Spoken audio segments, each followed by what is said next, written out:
How do you keep doing it? I do my job. These next 24 hours are crucial. Anthony's defense attorney has already asked for a reprieve from the governor's office. You want to play as good guys and bad guys. And I'm one of the bad guys. I give these men respect. All the way through.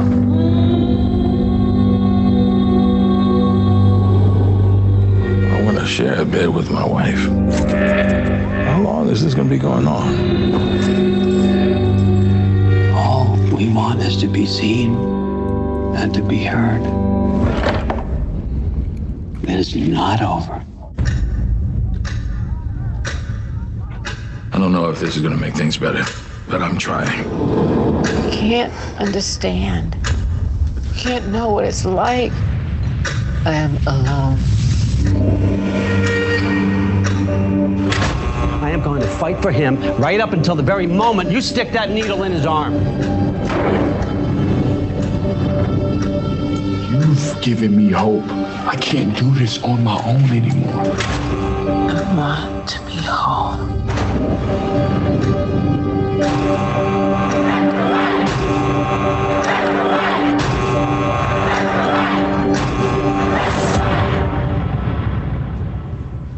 Warden.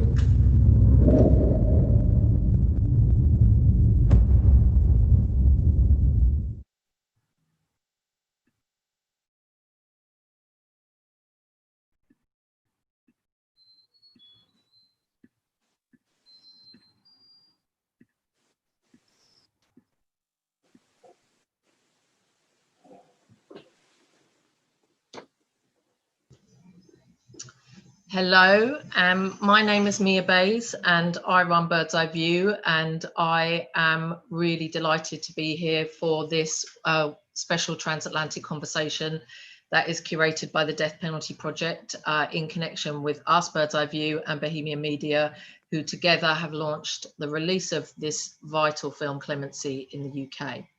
I know we are welcoming folks from the US. We certainly have speakers from the US, so this really is a proper transatlantic conversation. The film was originally released there by Neon last year, and we'll be posting in the comments section how you can see the film dependent on where you are in the US or the UK. For those of you who have seen it, you will really understand how special tonight's speakers are, as they bring vital real-world experience that intersect with the very potent themes of this incredible film by Chinonye Chukwu. My name is Mia Bays and I run Bird's Eye View, as I said, and I'm an Oscar-winning film producer, and we are a UK-wide National Lottery BFI-funded cultural activist organisation. Our mission is to bring ever greater audiences to films by women in order that cinema offers a wider perspective of the world and finds its rightful viewership and cultural value. This is an incredibly important example of a film written and directed by a woman that has beyond become a really relevant part of the current zeitgeist, and we will be talking about how that intersects with our special guests, who I will introduce shortly. We're really proud to have shepherded this film to UK screens. I first saw it at Sundance in 2019 in Utah, and it took us 18 months to get it to the screen in the UK. The film won the top prize, the grand jury prize there in 2019, and it's the first film to win that was directed and written by an African-American woman, Chinonye Chukwu, who's an extraordinary talent. So we work with cinemas across the UK. Many will be tuned in tonight, and the audiences who are familiar with our events, hopefully some of you are here, and welcome back. For those of you who don't know us, welcome. And I'm delighted that this is a curation by the Death Penalty Project, who have put this incredible panel together. And I will shortly be introducing them. But first, some information on Death Penalty Project. For those who don't know, it's a legal action charity based in London that provides free legal representation to prisoners facing the death penalty. They have been described as one of the world's most successful litigation organisations by Sir Keir Starmer, and their work provides an essential lifeline to death row and other vulnerable prisoners. With the recent resumption of federal executions in the US last month after 17 years, the Death Penalty Project thought it would be most relevant to start the conversation with a focus on a death penalty in the US. The panel have been chosen for their expertise on this topic and their experience, their lived experience in some case, and with those involved in all steps of the judicial and criminal justice process, jurors, investigators, prison wardens, spiritual advisors to death row prisoners and executors. Finally, there is no stronger or more powerful conversation to be had than with someone who has lived and survived this experience being on death row. I will shortly welcome Professor Michael Radelet, Professor of Sociology at the University of Boulder, who has written extensively on the death penalty, the problems of erroneous convictions, racial bias, and ethical issues faced by medical personnel who are involved in capital cases and executions. His latest book, The History of the Death Penalty in Colorado, 2017, chronicles the details of each capital punishment, trial, and execution that has taken place there since 1859. Mike has testified in approximately 75 death penalty cases and has worked with scores of death row inmates as well as families of homicide victims. Elizabeth Zitrin is a criminal defense lawyer in San Francisco and the vice chair of the board of directors of Witness to Innocence, an US NGO dedicated to empowering exonerated death row survivors as advocates for criminal justice reform and abolition of the death penalty. And last but by no means least, we have Ndume Olatushani, who spent 28 years in prison, 20 of which were on death row for a crime he did not commit. It took him, his wife Anne-Marie, and his lawyer David Harrington 20 years to set him free. Ndume lost his right for compensation. He has no right to vote. The jury and prosecutors who wrongly convicted him will never have to confront their mistakes, and the real perpetrator never faced justice. Before I invite each person to share their reflections, they're not going to be reviewing the film, they're going to be using the film as a jumping off point. I would like to read writer-director Chinonye Chukwu's statement of intent behind her reasoning for making this film. The morning after Troy Davis was executed in a Georgia state prison in 2011, the sounds of the hundreds of thousands who protested against his execution rang in my ears. And I could not help but wonder, if so many of us struggled with what had happened to Mr. Davis, what about people who actually had to carry out the execution? What if some of them were also grappling with having to kill this man? Thus, the seed of this film, Clemency, was planted. I spent 4 years researching for Clemency. I spoke with 6 different wardens, interviewed corrections officers, death row lawyers, lieutenants, and a director of corrections about their experiences working in prisons and in death row facilities. I spoke with men currently on death row and one man who was exonerated after being incarcerated for 28 years for a crime he did not commit. Wardens, death row, former death row lawyers, and several formerly incarcerated individuals read my script and gave me detailed feedback. I also volunteered for non-profit legal organisations on several clemency cases for women serving life sentences. My work on these cases included shooting the video testimonies of co-defendants to be used during clemency hearings, shooting and editing individual video testimonies for clemency applications to be sent to the Ohio governor, and creating a PSA campaign. This all informed my grounding clemency in the ecosystem of humanities tied to incarceration. Clemency, the film, observes a world that few audiences have gotten a realistic look into. Most American prison films include melodramatic depictions of prison life, over-the-top fights, dehumanizing criminals. But Clemency is rooted in an unfiltered realism that will hopefully force audiences to connect to the humanities exist between prison walls. Chinonye Chukwu, the extraordinary writer-director. Welcome to our panel. Thank you for your patience, but it's really important, I think, to contextualize our conversation. I would like first to start with Ndume and to talk about, you've just watched the film. I'm sorry to re-traumatize you. It must have been really hard for you to watch it. But I would love to hear your thoughts on what the film meant to you, and to use that as a jumping off point. And then Elizabeth next. Well, I want to first begin by saying thanks for having this opportunity to be a part of this here. I think it's such an important conversation, and it was a little disturbing that to kind of watch it, having just kind of had this experience of living close to it, and certainly being one of them people that could have ended up being executed for something that I didn't do.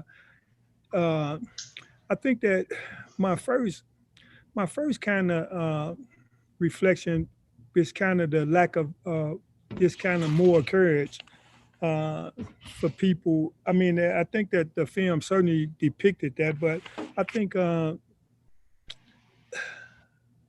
having sit under those circumstances for 20 years myself, and having people,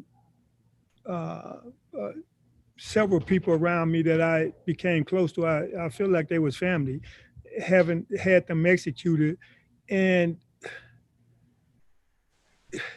being able to just kind of look at the people after these individuals is executed, people that then just kind of walked around us for years, participating in it. It's like, for me, like I said, this whole idea of people not having the courage to stand up and stand on the side of right. I mean, I'm such a strong believer in the idea that knowledge makes us responsible. I think that when we know something, we don't have an excuse, not to, like I said, just kind of stand up on the side of right. And so for me, I think that, like I said, the main thing is I struggle, even sitting watching the film, I struggle with this thing that I don't know what is it about the human experience that when our realities are challenged in these moral ways that we can't stand up and say no.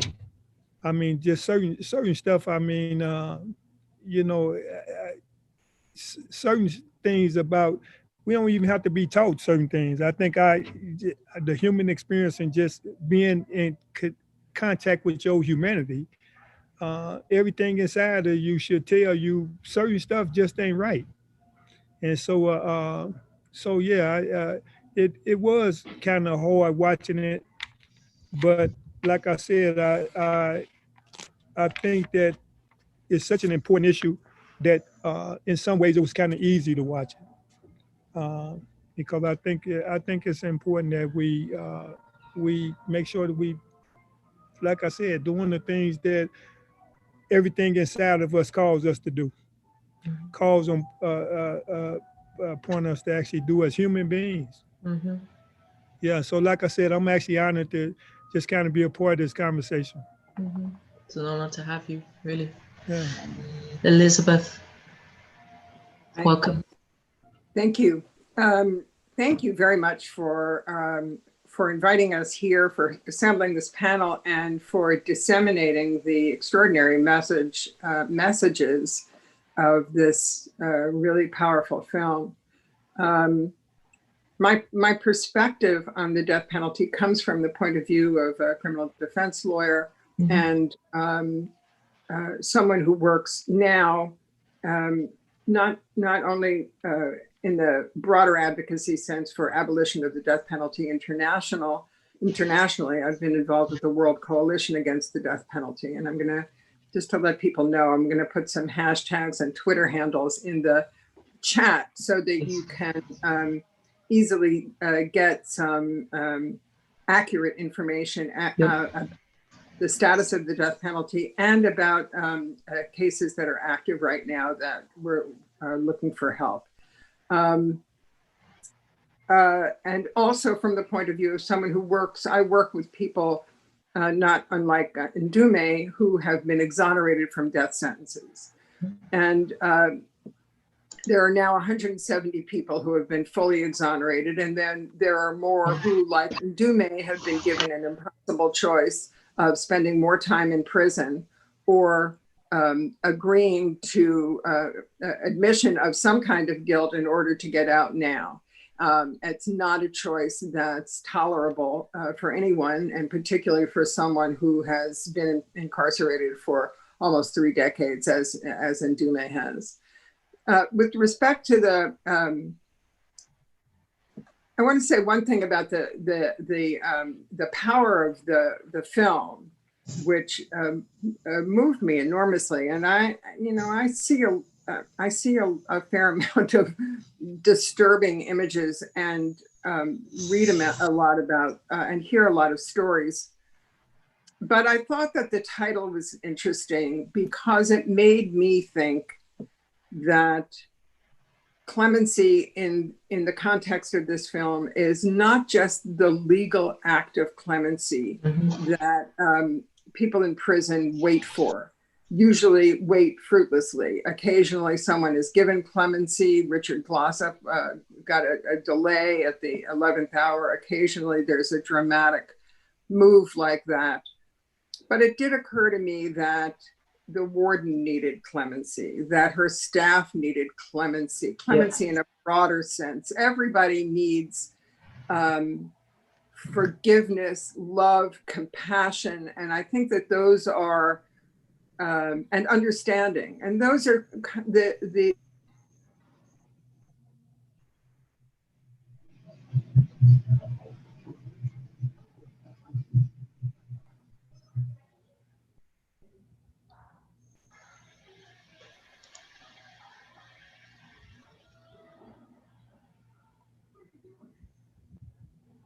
Oh, I think we've lost you, Elizabeth.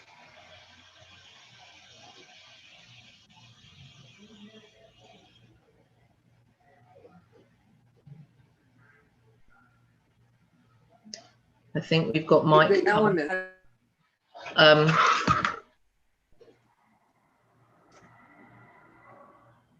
Not quite sure what just happened, but I'm here if you can see and hear me. It looks like we got Mike.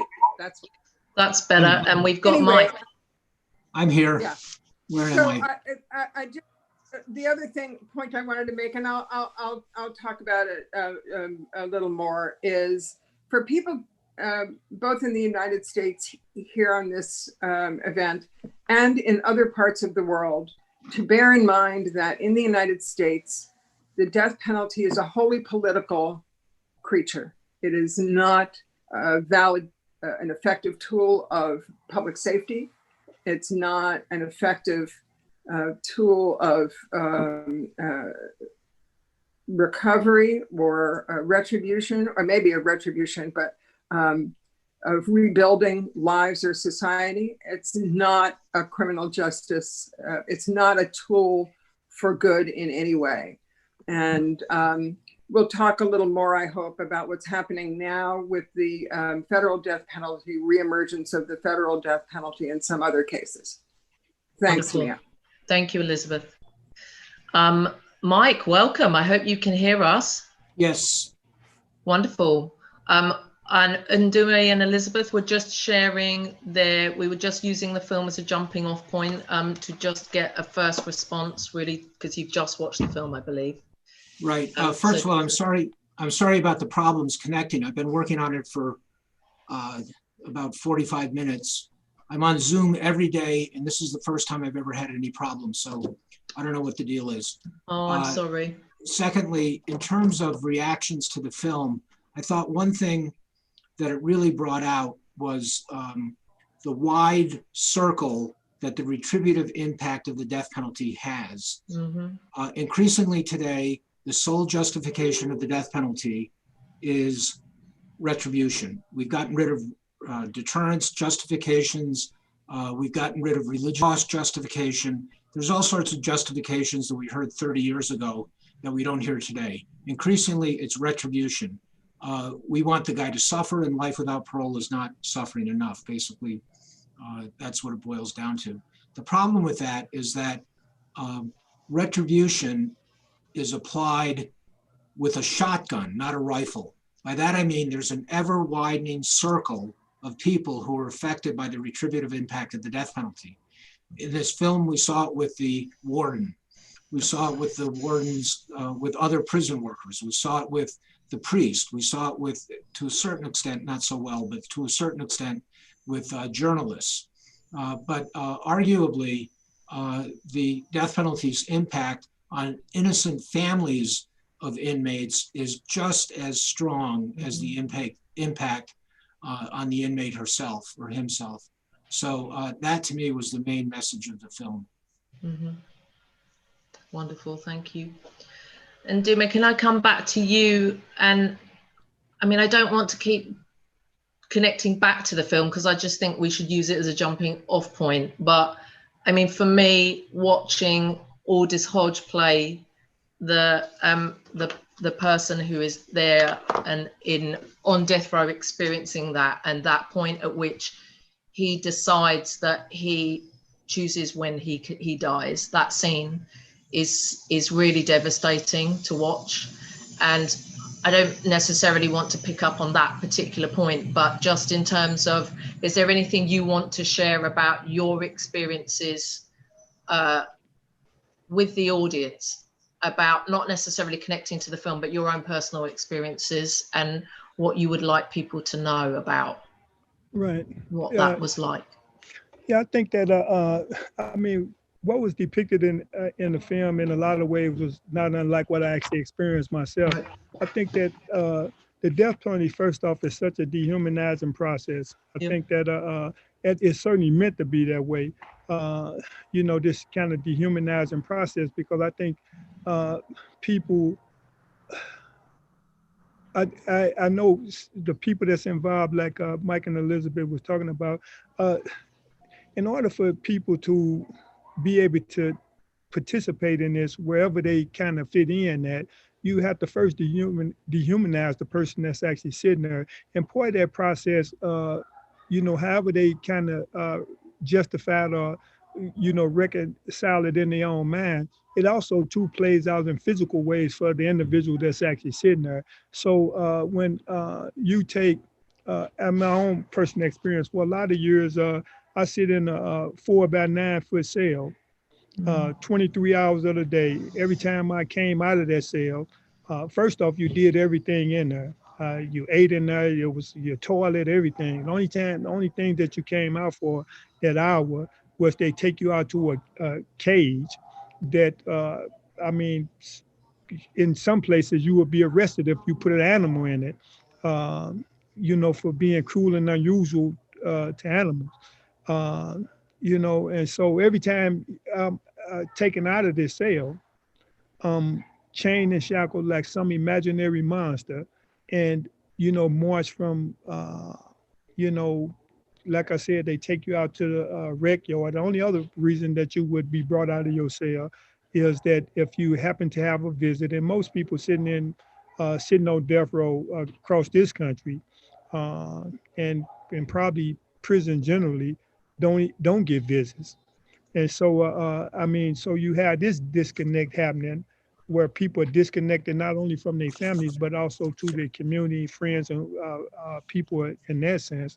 But, and the only other reasons, like I said, you would come out if, God forbid, that you had to come out, that they take you to the prison infirmary or hospital. for some reason or another. Otherwise, like I said, you in your cell 24 hours, 23 hours of the day, only coming out for that one thing. And you know, having to be subjected to that process, like I said, I mean, I sit there, you know, seeing people was certainly broken by that process. I'm talking about people just as sane as if any of us on this Zoom call right now, broken by that process, where they either ended up on some psychotropics, drugs, to try to, you know, where they literally being forced to actually take this stuff just so this process can continue in the event that the person come up for execution. They can stand before a court and say that, yeah, this person is sane or competent. He understands what's actually happening to it, even though that you may have to give them a shot to keep them walking around like a zombie for a whole month. They give them these Haldol shots. And so for people that, you know, experiences like that, other people I've seen actually commit suicide. You know, I'm such a fortunate person. Not only, I mean, I'm sitting here, you know, and just kind of, you know, still having life. But, you know, like I said, I've seen too many people broken by this dehumanizing process. And I'm such a fortunate person that I was able to maintain that because I had my family and other people in my life that certainly helped stand me up when I didn't feel like getting up. And so, yeah, I mean, you know, yeah, it's such a dehumanizing process from beginning to end. I mean, when I think about my own experience of sitting in front of all white jury in a city that was majority Black, in a city that I had never even been to until I was actually taken there and put on trial for the actual crime, and have to sit through this dehumanizing process of, you know, from the beginning to the end.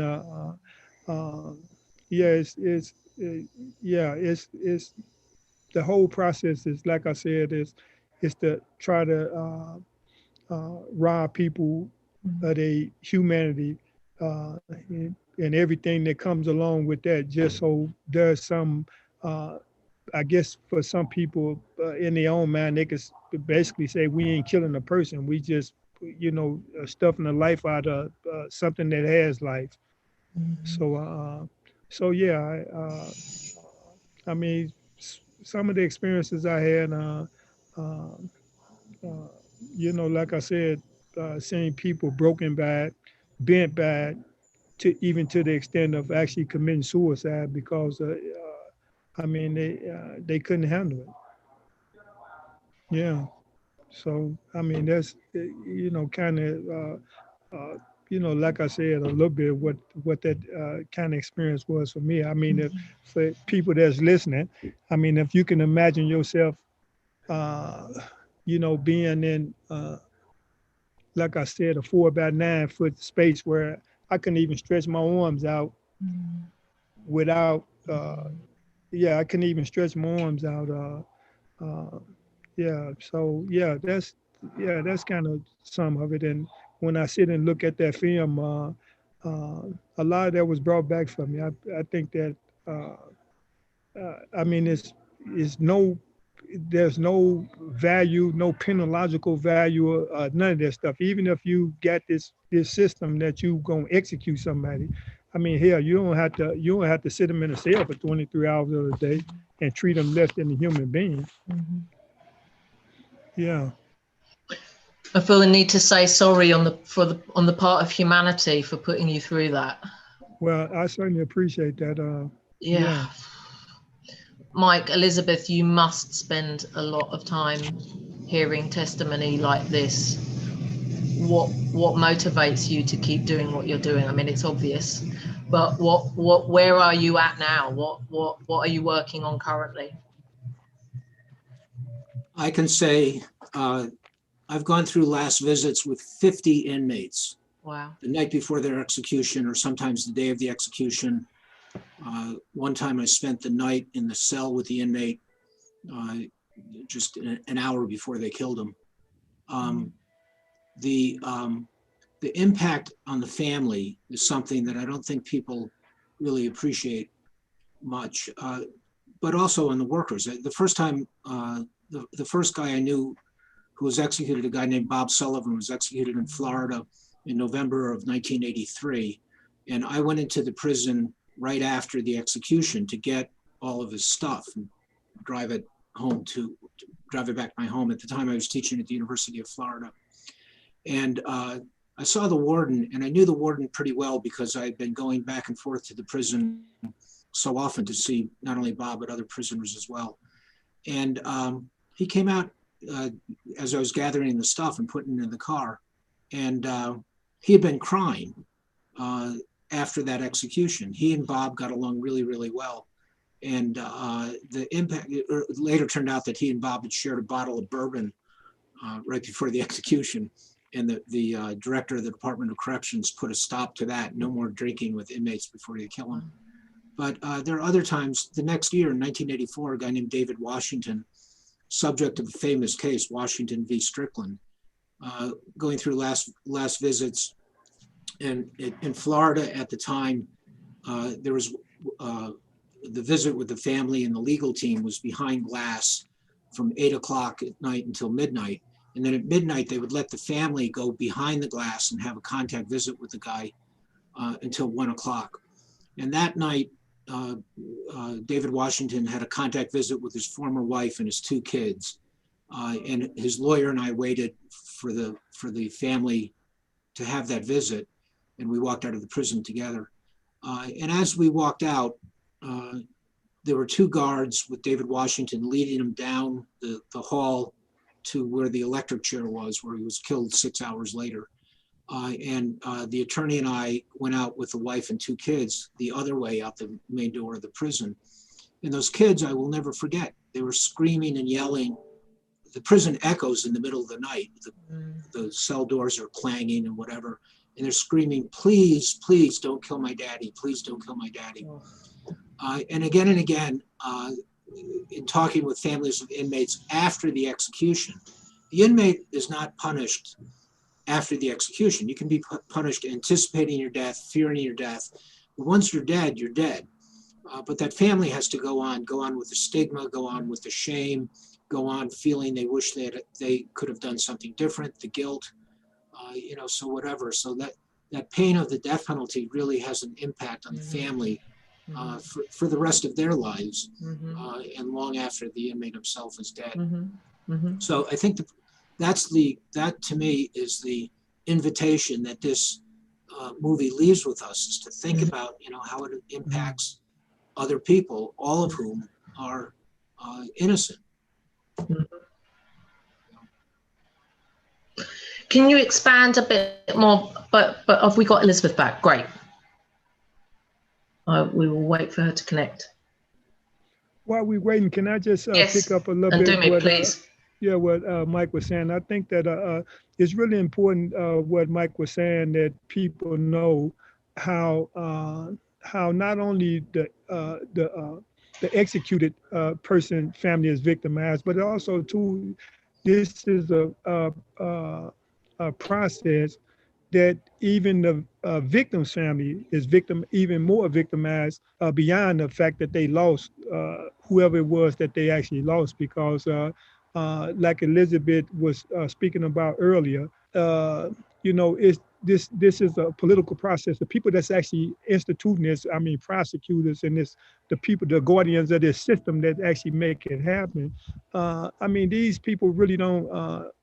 They don't really care about the victim's family, no more than the fact that it gives them this opportunity to use this victim's family to further their own political, aspirations.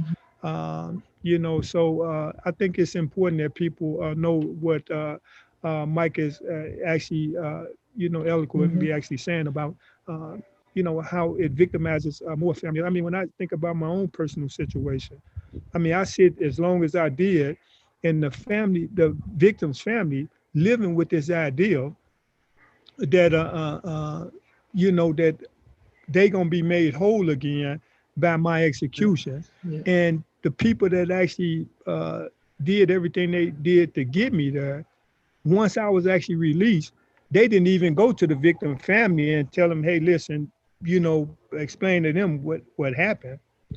I actually, one of the victim's family members, a niece, she happened to see a report on the internet or the news or wherever she seen it from, and actually reach out to me, you know, you know, was telling me about how she felt like their whole family had been victimized even more, you know, because the people that was guilty of the crime, yeah, they was never even brought to justice for it. So yeah, I think it's important what Mike is saying. We have an execution scheduled here under federal authority. I don't know the date, but it's within the next 2 or 3 weeks. And the inmate is a Navajo, a member of the Navajo Nation. Wow. In Arizona. And under federal law, a Native American tribe has to opt in to having the death penalty. And the Navajo Nation opted out of that. And I was down there in Chinle, Arizona, several times when the Navajo Nation was debating that. And they finally said, no, we will not subject anybody tried in Navajo courts to the death penalty. For some reason, Navajo man, Navajo victim, the homicide took place on the Navajo reservation. I don't understand how, but the guy was sentenced to death. And to follow up on Ndume's point, the family of the victim, as well as the whole Navajo Nation, is very firmly and loudly against the death penalty in this case. But they've got to appeal to our Attorney General, William Barr, and to President Trump. You know, this is not looking good for this guy. Mm-hmm. So, you know, I thought the days of white people killing Indians were long gone, Mm-hmm. but not at all.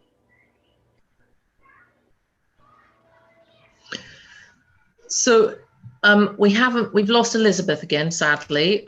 So I would like to come back to you, Ndume, and talk about how did you keep going for that long? I mean, yeah, and it seems like an extraordinary feat to mentally carry on, and obviously your wife was incredibly important in the campaign. So can you talk a little bit about that? We see that in the film as well, that heartbreaking conversation where she brings the son, and how much you related to that would be wonderful to hear, if you wouldn't mind sharing. Right. Yeah. Like I said, certainly a lot was taken from me through that process.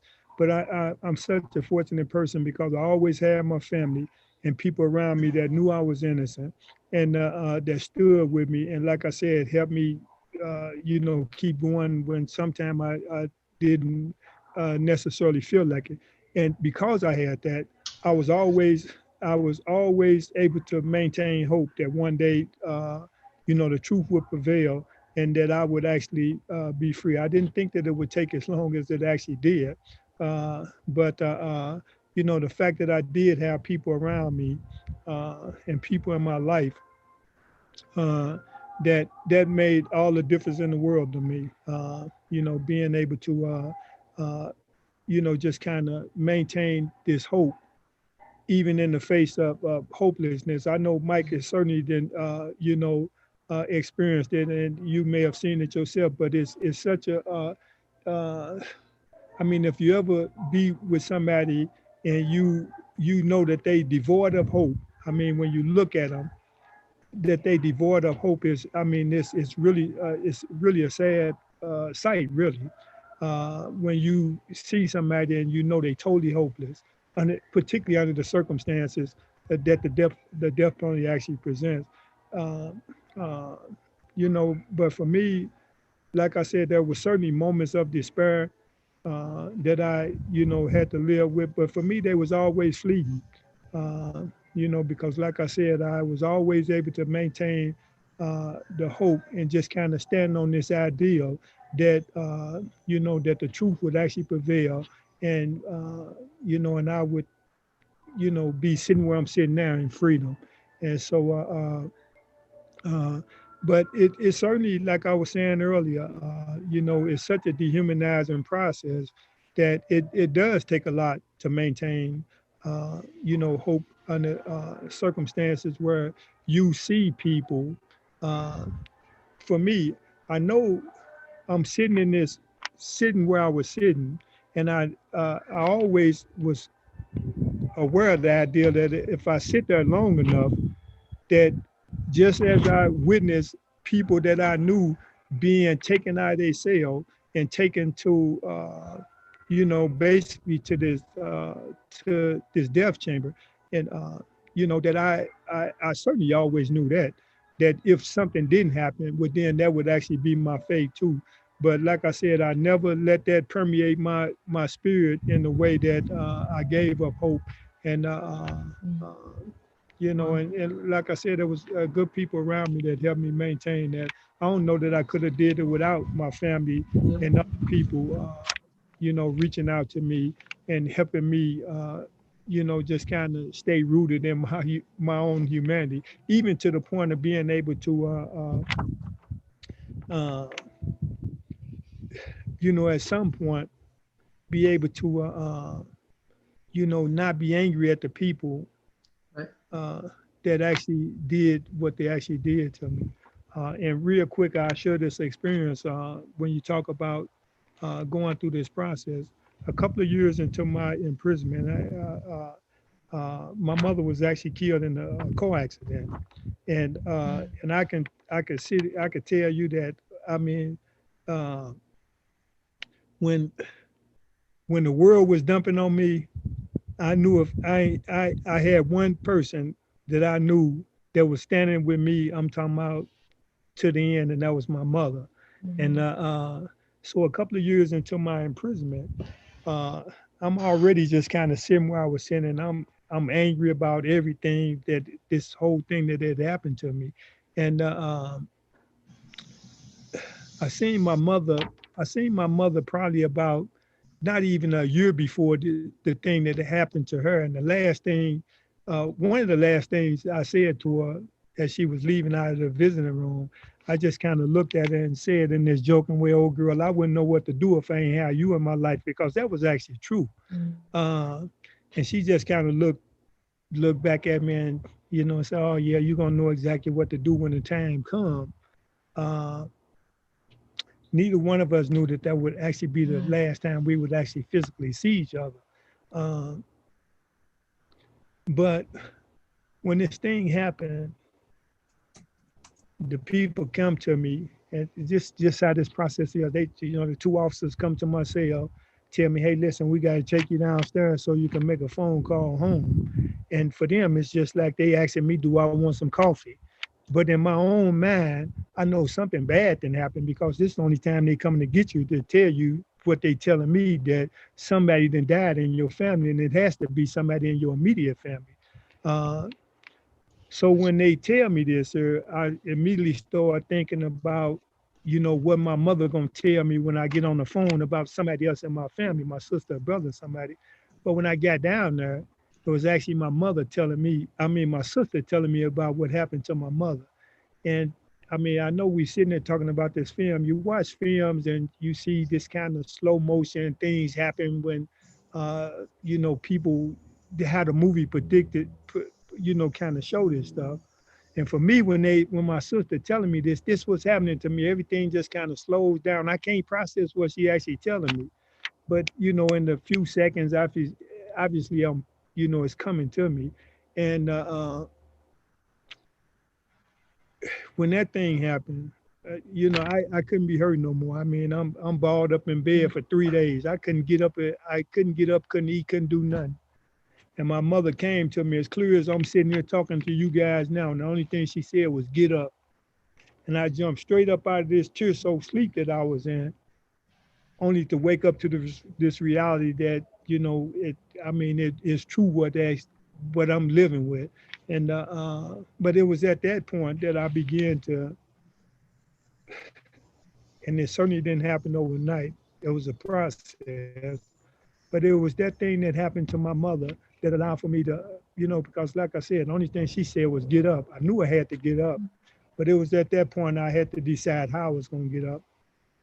And I was able to pick myself up in this way that allowed for me, like I said, to rechannel my anger, let go of the anger and frustration that I had toward the people that did this thing to me. And in a lot of ways, that freed me. I because of that, I'm telling you about this space I'm in. I can't stretch my arms out. A 4x9 foot cell.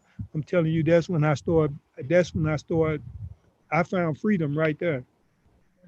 If I could just build on what Ndume has just taught us, I saw this movie Clemency in February. It wasn't playing in Boulder. I had to go down to Denver, 30 miles, and I saw it in the afternoon. There were only about 6 or 8 people in the theater. And as the movie ended, I think everybody who sees that movie, you have to sit there for a little bit and let everything settle down. But I checked my cell phone, and during the movie, the Colorado House of Representatives voted to abolish the death penalty. Nobody saw that coming a few years ago. Wow. A couple months thereafter, the Colorado Senate followed suit, and the governor signed the bill. We had, and he also cleared out death row. There's nobody on death row in Colorado. We abolished the death penalty. Very coincidentally, watching that movie, and I've been doing death penalty work now for over 40 years. 20 years in Florida, 20 years here in Colorado, and it's really easy to get hopeless and depressed, and feeling that you can't make a difference. All those negative emotions that I think we felt watching that movie. But on the other hand, led by groups worldwide like the Death Penalty Project, we are making progress against the death penalty that nobody would have imagined 10, 15, 20 years ago. More and more countries are abolishing the death penalty. Here in the United States, the Death Penalty Information Center just posted a thing this morning that reported that the population on death rows in America has 1,000 fewer people today than it did at the turn of the century. More and more states are abolishing the death penalty. There have been, I think, 8 or 10 now that have abolished the death penalty this century. Fewer people on death row, fewer people being sentenced to death, more exonerations. Elizabeth Zitrin knows this subject better than anybody in the world, with, I think it's 168 people now removed from death row because of innocence since 1972. So even though, going through the individual executions, it's horrible. You can't describe what it's like to be sitting next to a mother, holding her hand. One time I did that with Sister Helen Prejean in my home in Gainesville, holding the hand of a mother while we've learned that her son had just caught on fire in the electric chair, a guy named Jesse Tefero, May of 1990. So, we find these depressing moments. After that happens, we have to sit back, lick our wounds, take some time off, but then go back and learn those lessons and fight the new fight. But the Death Penalty Project is doing this. In America, we think it's bad. Death Penalty Project is working in third world countries where death row populations can be sky high, and they keep trucking along. They have not many resources. They're hurting for resources now because charities are giving money to COVID to fight that. So the money is getting more and more scarce, but somehow they just keep on trucking and continue to make progress. And that progress is felt from the top of the world. The Pope comes out against the death penalty with a lot of work done by the International Commission Against the Death Penalty, which is an organization headed in Madrid. Also, Death Penalty Project it was involved in that. And that message goes from the top of the world down to the guy who's about to get executed in his cell on death row. The message gets through, and gradually we're making more progress than we ever would have imagined 10 or 15 years ago. So I don't know how the people at the Death Penalty Project can do it, keep on trucking. But when I grow up, my goal is to be a billionaire, and I'm going to give a lot of money to Death Penalty Projects and similar organizations around the world that are doing yeoman's labor on death rows around the world. Elizabeth, sorry you've had trouble coming in and out. Please. Oh, sorry. Button's yours. I caught it from Professor Radelet, whatever the Zoom disease was. So I don't know what's been said, but there were a couple of things that I did want to touch on. I put a couple of Twitter hashtags in the chat to everyone. These are sources of very good information about the death penalty Project, Death Penalty Information Center in the United States, Witness to Innocence, which is the organization of death row exonerees, Sister Helen Prejean, who always has, Sister Helen Prejean is a great source for information about where people's activism is needed. Now, I'll put in a couple of hashtags for Purvis and Lesmond Mitchell, and I'll put them in the chat, who is threatened. He's a Native American, he's a Navajo, he's a member of the original, the First Peoples of the United States, and he is threatened now with a federal execution. About the return to federal executions, I want to say primarily one thing. This has one motivation and one purpose, and it's purely political. There is no legitimate reason for the federal government, after 17 years of not executing anyone, to start executing people. It's purely a device on the part of the current administration and the White House and the Attorney General to generate enthusiasm and support from a bloody base. And the fact that they have executed white people rather than Black people, which is the next people up, should have been a couple of African-American people, but it's just a ploy. It has nothing to do with public safety. It has nothing to do with justice. They're sacrificing the lives of real human beings, these real human beings, for purely political purposes. And that's what the death penalty is generally. It's sacrificing the lives of real people for political purposes that have nothing to do with public safety, and at great, great financial cost.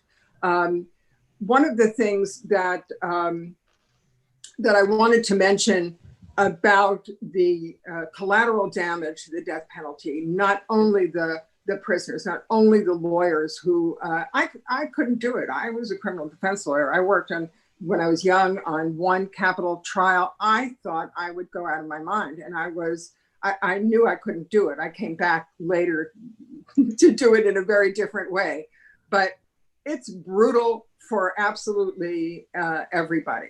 And it's brutal, I want to say, for the family members of the victims. I think Micah and Ndume have touched on this, but among our most powerful advocates for abolition of the death penalty in the United States and elsewhere are the family members of the victims. The people who are told by the prosecution that they'll get closure, they'll get relief, it'll be an end of the story. It's not true. They all find out that it's a hoax. The prosecutors say, we're doing this for the families. That's not true either. When the families say, don't kill in my name, my loved one didn't want it, I don't want it, we don't want it, they do it anyway. So we're doing it for the family members of the victims is another hoax, another ploy. And part of that is, since this is a film so importantly made by a Black American woman, the impact of the death penalty, even though most of the people who are sentenced to death, most of the people who are executed are men, and disproportionately African-American, Latino. A lot of the burden of incarceration generally, and of the death penalty and incarceration on death row, is borne by women. They're the mothers and the wives and the sweethearts and the sisters, the women who have to raise the children without the men, the women who have to look for a way of earning a living while their men are imprisoned, the women who have to find someone, some way, a bus, frequently an impossible journey to get to the prison to visit. All of those burdens are borne disproportionately by women in this society. And that separation is also intentional. I've been to some prisons in Europe and a couple of other places in Asia. I know, for example, in Germany, people are housed in prison as close to their homes as possible, because the theory correctly is that people who are imprisoned, it's a temporary situation, and they will be returning to their families and their communities, and they need to remain a part of those communities. Not here. It's purely punitive here.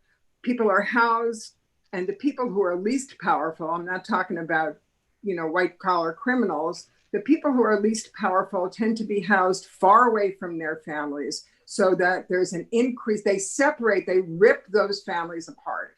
And I believe absolutely sincerely that it's intentional, that it's deliberate.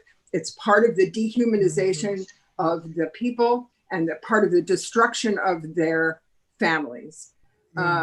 So I did want to say that about the burden on the victims, on the women.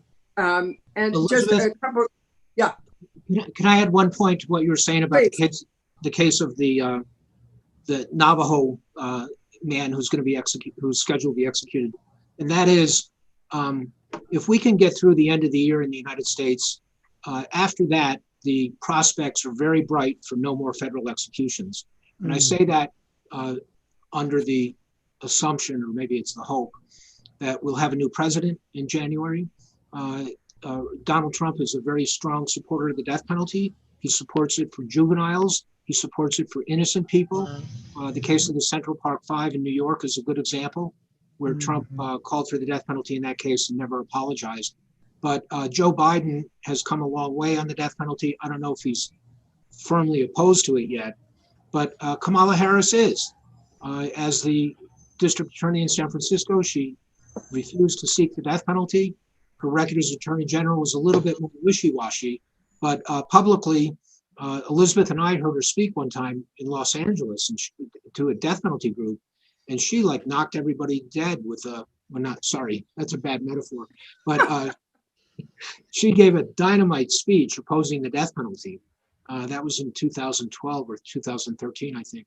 So the new order is coming in, and these pro-death penalty people that right now run the federal government in the United States, if we believe public opinion polls, are on their way out. And let me just pick up, if it's all right, on another thing that Elizabeth was saying too about, just about how people are sent away from home. Certainly that's part of the dehumanizing process and breaking up the family, like she said, but it's also too has some economic ramifications as well, because when I was sitting in prison, prison in this country is a huge industry. When you got hundreds of billions of dollars involved in locking people up, somebody going to jail, and like she was saying, disproportionately they Black and brown people. But part of that is also not only, making it hard for people to come and visit their family members, but also too, if you can imagine, when I was sitting in prison, it cost me $20 to make a 30-minute phone call 300 miles away. It was actually cheaper for me to call over to England, where you sitting at now, Mia, than it was for me to call 300 miles from where my home stayed in St. Louis. And So, like I said, part of that is also too. I think that we have to also make sure people be keenly aware of, and that is that it's about economics as well too. Not only is that this kind of breaking up and separation of families, but it's also too it's it's to make money. I mean, one of the things too is that when you have I mean, can you imagine having a loved one sitting on death row? You got to drive 300 miles to go see him, only to have to sit behind the glass and talk to him for a little while on the phone while you're looking at him. You can't touch him. You can't do that. I mean, for a lot of people, I mean, I never met nobody on death row that was rich. I mean, most of the people sitting there that I knew about, they was poor, and certainly their families didn't. A lot of their families couldn't even take a collect call from them, let alone spend money to drive up, drive or ride up the freeway to actually go see them. So, so yeah, that's a really good point that I mean, Elizabeth making with respect to this whole separation. I want to say another thing about the Ndume, if you're finish your point about the financial aspect. And yes, we say it's a very American expression. There are no millionaires on death row, and that's true. And it's not accidental. The other part of there are many parts of this financial aspect, including gouging people for phone calls and other services. We have private prisons now in the United States of America, and it's a really good business. It is a booming business. It's a thriving business. And it's a good business, Elizabeth, if you're in it, if you're in it to make money. Not a very good business if you're a prisoner. But it's a thriving business as a business. And what that means, and we've had, there was one very well publicized case in Pennsylvania where it was not an adult prison, but a children's prison. But what it means is that there is a profit in incarcerating people. It's not, again, there's a financial motive for locking people up. It's not a societal safety motive. The only purpose that punishment, I don't believe we should, do away with the criminal justice system entirely. I think that there are crimes for which people need to be appropriately and proportionately punished. What those punishments may be, is another thing. But safety of society, the security of me and you and our families and our homes and our places of business, that's the purpose. That should be the purpose of the criminal legal system. But when we have these systems that include money in the forefront, which is, of course, the American way, and we have private for-profit prisons, it gives the system a financial motive to lock people up. And the longer they're locked up, the more money is made. Several years ago, there was a scandal in Philadelphia, in Pennsylvania, I think in Philadelphia, where a judge in a juvenile court was finally caught and sent to prison for selling juveniles who came before him for whatever kinds of crimes they may or may not have convicted. And he was paid a bounty by the people who ran this juvenile prison for every kid he sent there. Right. And the biggest surprise was that it was discovered. It had been going on for years. And of course, there was a higher motive to discover it and to expose it because it was children. But he was selling children into incarceration while he sat in his black robes on the bench. Right. And that same principle happens with the entire prison system now when we have for-profit prisons. Just to be a little bit less on the depressing side of things, there is life after exoneration, as Ndume has proven with that beautiful background he's got there. It's very, very difficult. And You get more in the way of services if you're paroled than if you're exonerated. You get nothing for the most part. So we have policy work that goes along with the individual casework and the other work that's being done. And the policy work includes changing the kinds of policing and prosecutorial procedures that may wind up with innocent people in prison. Lineups, interrogations, prosecutors not disclosing all of the information that they have in their files. But then afterwards, we also need compensation for people who have been wrongfully convicted. We need medical help, social services, and all of these things. So there is hope. It's very, very hard work. Ndume and the people who are situated like he is don't have the opportunity, because of the way the law is now, to sue the prosecutors who intentionally wrongfully convicted them. And that's a point. Or the police. So there are a lot of great people, nobody greater than Sister Helen Prejean working on these issues, no more articulate and exoneree than Ndume, no more prolific or articulate an academic than Professor Radelet, and some people like me who run around talking about it. We'll fix it. And Ndume, so can you bring us up to date? How is your life now? What do you devote your time to? It must feel very precious. It is. It really is. You can't make this stuff up. When I sit and, like Elizabeth just said, I mean, I'm sitting here. It's nice and sunny here in Colorado, and it's such a long way from sitting in a prison cell facing death, or even after I got off of death row, where I had to spend another 8 years in prison before I actually walked out of there.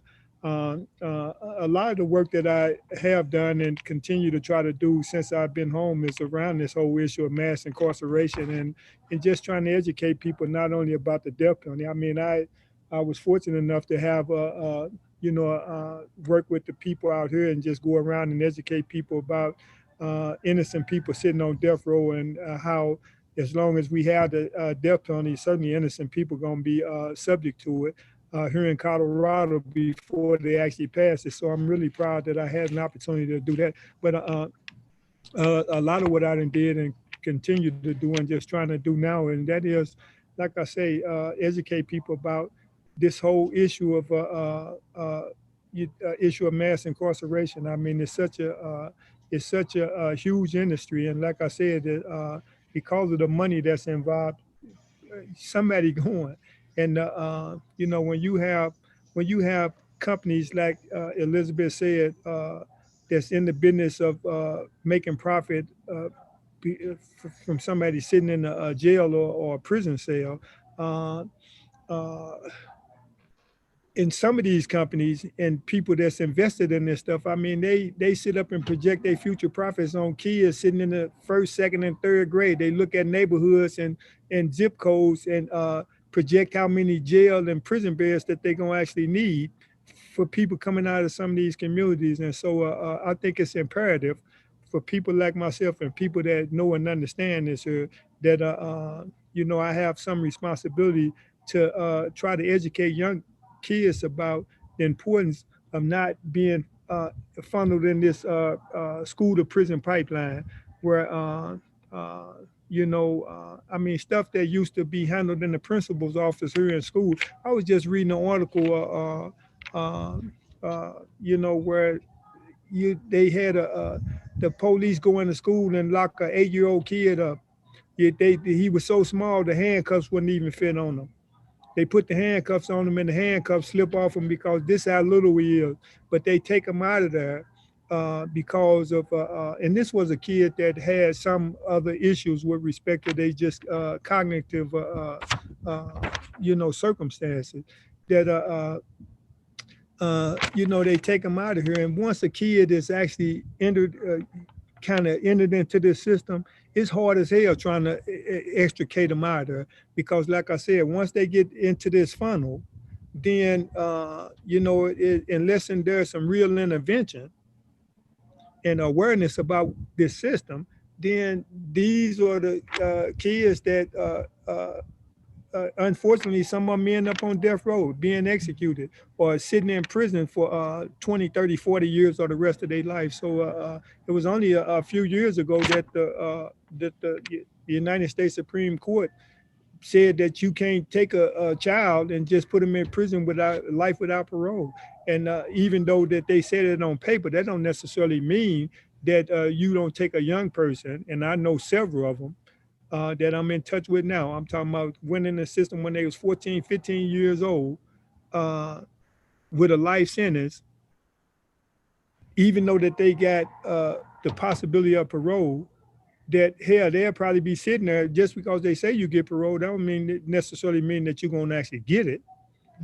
So, so yeah, I mean, it's such a, I mean, I think it's crazy that you can have people that sit up and look at kids from this profit motive that, I mean, hell, if you was just like Elizabeth was kind of touching on, if you look at some places around the world that, you know, where people sitting in prison, I mean, they sitting in places where people really preparing them to come out and be productive people. But you got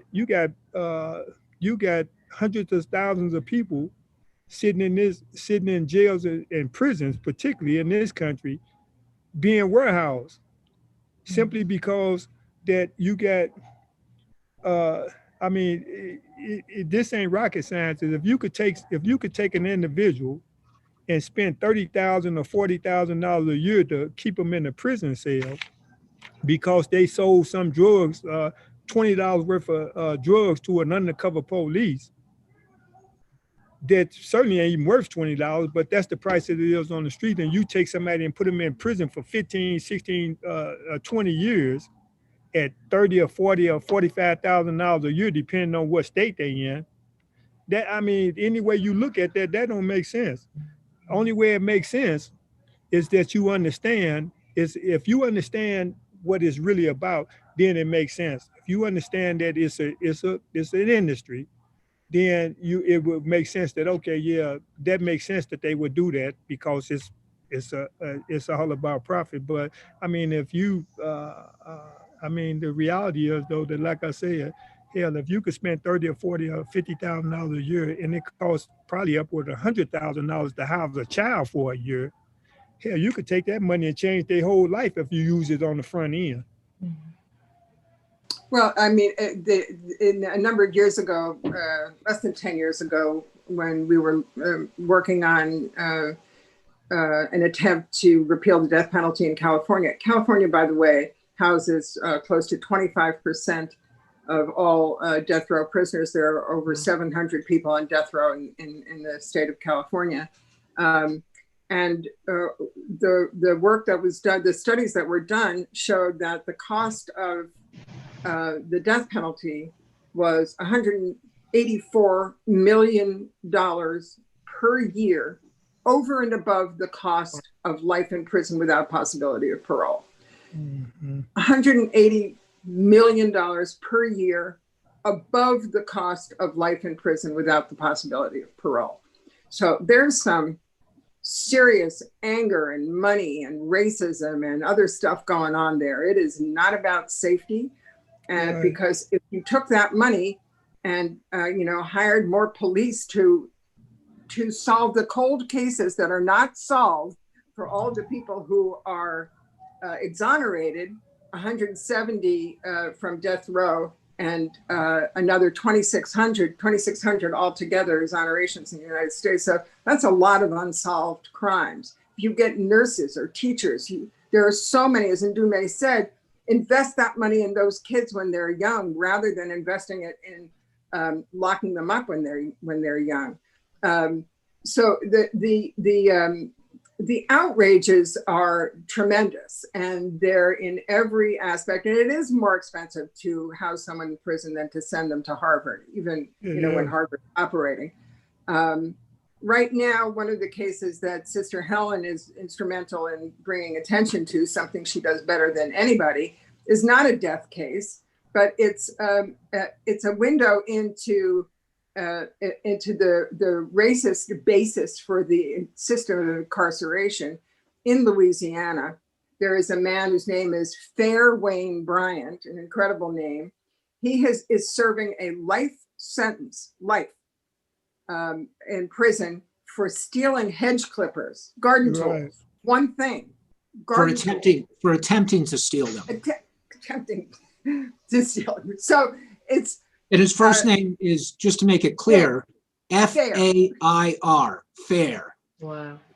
So again, I want to say that I've put some links, including to Helen, a Death Penalty Project, Witness to Innocence, World Coalition Against the Death Penalty, the Death Penalty Information Center. From there, you can get great information. Those are all super reliable, super truthful sources. And I put a couple of hashtags. One is Purvis Pain. Purvis Pain, sorry, forgive me. And the other is Lesmond Mitchell, but they're correct in the hashtags. These are two people who are on the brink of being executed. Lesmond Mitchell is, and if you do a search in Twitter on those hashtags, you'll find them.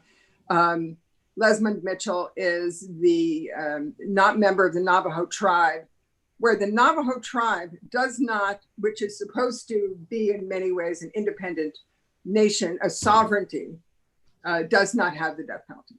Yeah, Mike was contextualizing that a bit. Sorry for us. That's okay. No, it's good. Actually, we have a question from the audience, which I wanted actually to throw to Mike, because I believe you have some previous film experience. And the question was from Kelly Knight in Plymouth, which is, are films, is drama, TV, documentary, are they helpful in the work that you do? And all equally, if they're not good, are they not helpful? How much is drama and film and television a campaign tool? I don't know of any film that's done harm, but Right. and there are a whole lot of films that have done really quite well. Going back really to the 1940s and 1950s, there was one called I Want to Live, starring Susan Hayward, about a woman named Barbara Graham who was on death row in California, and that's just one example of a great film. The most effective book, probably the best-selling book too, on the death penalty in the United States, there's two of them. One is Brian Stevenson, Just Mercy, and the second is Sister Helen, Dead Man Walking. That was published in 1993. In 1995, Susan Sarandon won an Academy Award for Best Actress for playing Sister Helen. It's been an enormous asset to the anti-death penalty community. Sister Helen, for example, that movie has opened up all sorts of doors and invitations for her to speak around the world, and that continues today. So I think, and Ndume can speak about artists on death row. That's another avenue to reach people. You know, there's lots of different types of people in the world, and you got to use lots of different methods to reach them. And I think a movie like Clemency really does put the death penalty in a perspective. It gets people talking about it. It gets people talking. And the more people talk about the death penalty, the more they learn about it, the more likely they are to oppose it. The more people know about the death penalty, the more likely they are to stand out and to really take a stand against it. So I think the artists and movies have been very instrumental in that. Wonderful. And Ndume, I just wanted to give the last words to you because we should wrap up soon. So do you have anything to add to what Mike just said, or just anything else to leave with the audience?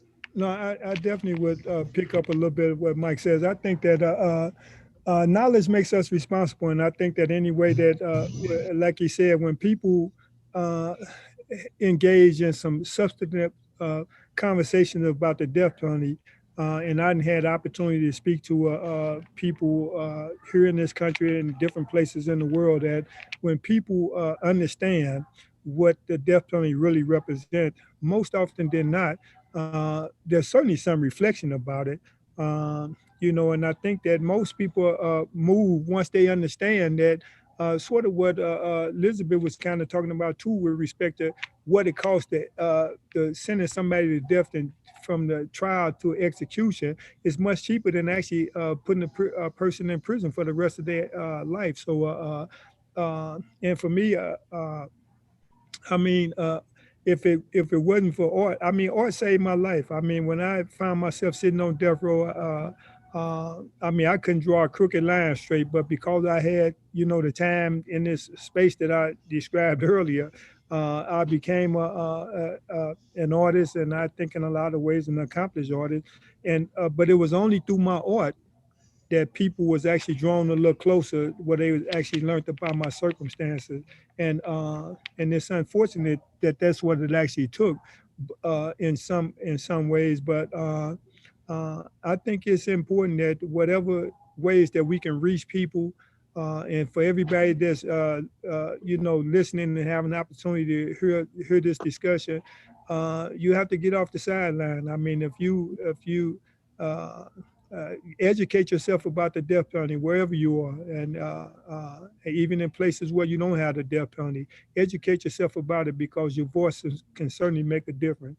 And so yeah, I would just say to people, like I said, as long as we have the death penalty, innocent people gonna be killed. That's the bottom line. And if you believe, if you don't think that one innocent person should be executed, then you need to be against the death penalty. And that means getting up and going out and doing something about it, lending your voice to it, wherever you at in this world, whether you in the country, in the UK, where you don't even have the death penalty, but you're sitting there talking about it. And I'm telling you, it's gonna make a difference. Just like Mike said, when you educate people about it, then there's people's moved by that knowledge. And so that's what I would say to the world. And other than to say, you know, thanks for having this opportunity. Like I said, it's such an honor for me to actually be here and have this opportunity to share. So thanks. It's a great honor to hear you all, and Ndume and Mike and Elizabeth. Thank you for all the incredible work you do, and thank you for sharing it. Everyone who hasn't seen Clemency, you can actually donate to the great work that the Death Penalty Project do internationally. They do it worldwide by actually seeing the film, or you could buy it as a gift, send it to as many people as you can. And not only is it an incredible, important piece of art, but it's also an incredibly important piece of humanity, as we've been talking about, across every level of the impact of what the death penalty does on the people who work in the prisons, on the people who are on death row, and on the families. And so you can watch it in the UK, at least in clemencyfilm.co.uk, and then at the checkout, choose Death Penalty Project, and they will get 50% of the rental figures of every single view. So yes, once again, thank you, Ndume, Elizabeth and Mike. It's a real honor to have met you and to talk to you, and have a good day. Thank you. Thank you for this opportunity. Yeah. Thank you so much for doing this. Pleasure. Thank you.